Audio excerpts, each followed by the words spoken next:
Welcome everyone. Hello. I'm here to present together with my group an idea for the transportation cloud.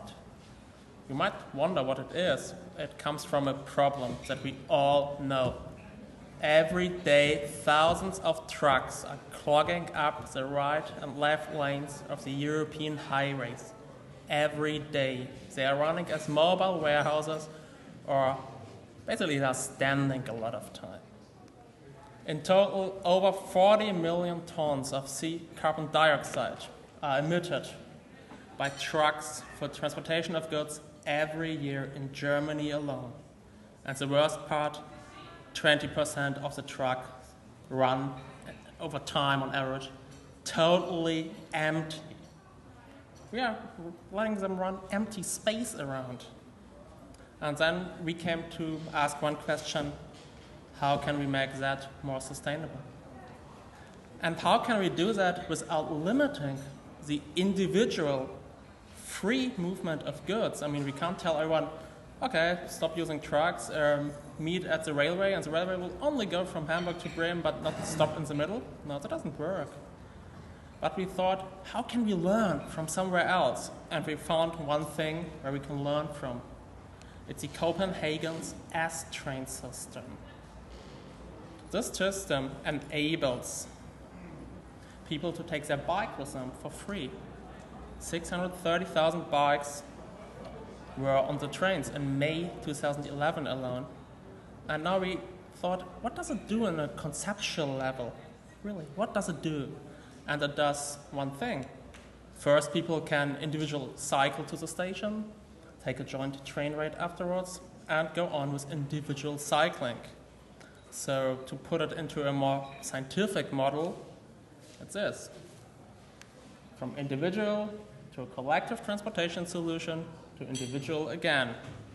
Or as we put it down to a catchphrase, sustainable individual behavior enabled by collectivism. And now let's apply that to the transportation of goods. And our concept, as I mentioned, it's a transportation cloud. So what do we want to do? Well, it looks like this. We have here the empty trucks with spare capacity. We have here goods to transport, marked in red. So people need to report that somehow. I mean, here's capacity, there are goods, we have to match that. Pretty classic. But I mean, it's hard to think about spare capacity so first. So people will or have to report it in some way or another to our cloud, to the transportation cloud on top. Could be automated by telephone, by email, integrated into ERP systems. Who knows? There are many possibilities, but the important thing is we need to get the information there. And then it comes back, the information, from the transportation cloud after the matching of supply and demand. As we can see here in this stylized information flow. Oh, no, that's how it looks like. It should rain from the cloud. Information should rain back. And what can happen then? One thing. The goods were here. Now they get into the spare capacity and are transported, hopefully more sustainable, because these trucks would run anyway. That's the point. We're not talking about creating the next platform for bringing more trucks on the streets. It's about making better use of the trucks that are running today. So, in short, to sum it up, we have the aggregation of supply and demand, the empty trucks, the goods to be transported. We try to enable still sustainable individual transportation by collectively using spare capacity. And maybe some of you asked, why did we choose a cloud system?